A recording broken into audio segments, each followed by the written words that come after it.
अब जैसे in general y is equal to F X ले लिया मैंने, ये तो मैंने किसी पर्टिकुलर पॉइंट पे डिफाइन किया।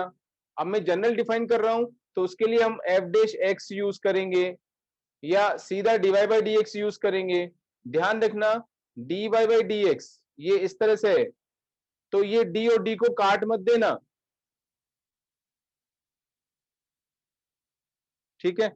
This is just an operator which is representing a certain process to be done, to be applied.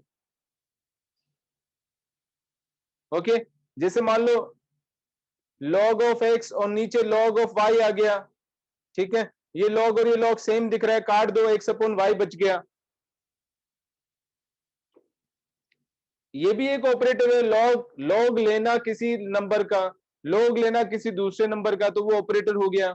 ऐसे ही ये भी एक ऑपरेटर है d अपॉन डी एक्स, इसका मतलब डेरिवेटिव ऑफ दिस फंक्शन या this variable with respect to x। So this is an operator.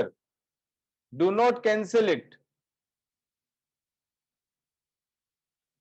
So dy by dx, अब generally हम इतना भी नहीं लिखेंगे, सीधा लिखेंगे dy by dx। Meaning clear होना चाहिए। which is equal to limit h tends to 0 f of x plus h minus f of x divided by h, जिसको हम y डैश से भी रिप्रेजेंट कर देते हैं, y1 से भी रिप्रेजेंट कर देते हैं। y1 का मतलब first order derivative of the function y with respect to x।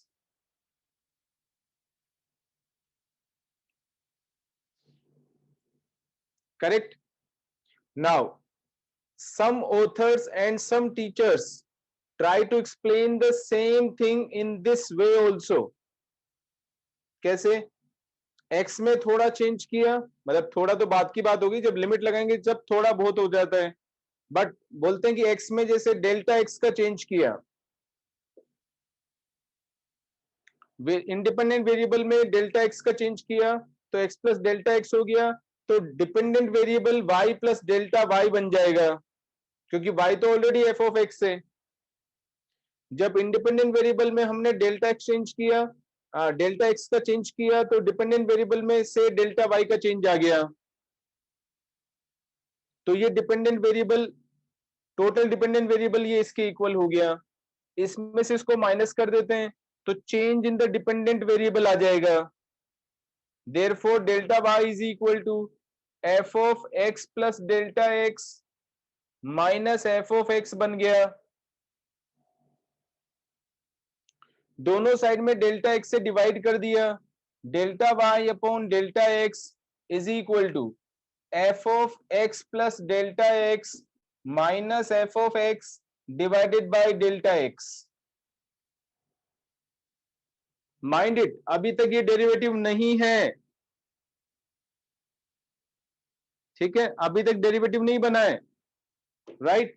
अब मैं लगाऊंगा limit delta x tends to 0, दोनों साइड में limit delta x tends to 0, ठीक है। अब जो पूछ रहा हूं उसका सही से आंसर देना। जब डेल्टा x 0 की तरफ जा रहा है तो डेल्टा y किधर जाएगा? सर 0 की तरफ। 0 की तरफ, अगर ये फाइनाइट लिमिट है तो। Yes sir. मतलब इफ दिस डेरिवेटिव एग्जिस्ट, ठीक है, इसको dy बाई डी एक्स लिख दिया जाता है। This is dy by D X which is equal to limit delta x tends to 0 f of x plus delta x minus f of x upon delta x।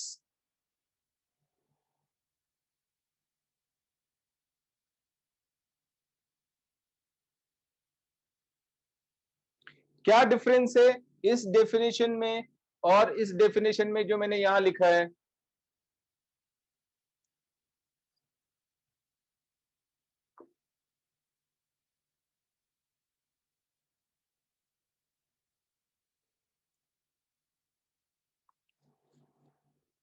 बताओ। हमने h को delta x माना है। तो तेरा answer ऐसे होना चाहिए कि h को डेल्टा x माना। मैंने नहीं माना। मैंने माना क्या? मैंने यहाँ पे एक्सप्लेन करते टाइम क्या बोला था? अरे मैं तुम लोग का कितना ख्याल रखता हूं यार। एनसीईआरटी बुक भी पढ़ाता हूं जो मेरे लायक नहीं है पढ़ाने के लिए। दूसरे टीचर्स क्या करेंगे वो भी बताता हूं। दूसरे टीचर्स तुम्हें कहां कंफ्यूज करेंगे वो भी समझाता हूं। और तू सारी खत्म खत्म कर देता मेरी बात ही। आपने डेल्टा एक्स मान लिया। अबे मैंने डेल्टा एक्स थोड़ी माना है। मैंने ये बताया कि कुछ टीचर्स ऐसे भी बताते हैं। तो तेरा आंसर ये होना चाहिए था सर दोनों में कोई डिफरेंस नहीं है, केवल डेल्टा एक्स की जगह एच लिखा हुआ है या एच की जगह डेल्टा एक्स लिखा हुआ है, दैट्स इट।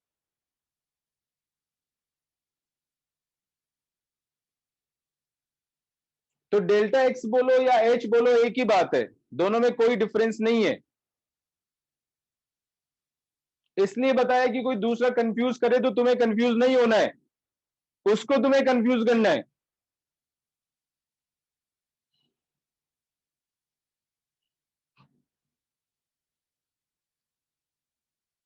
आगे क्या समझ में सबको? बात एक ही है।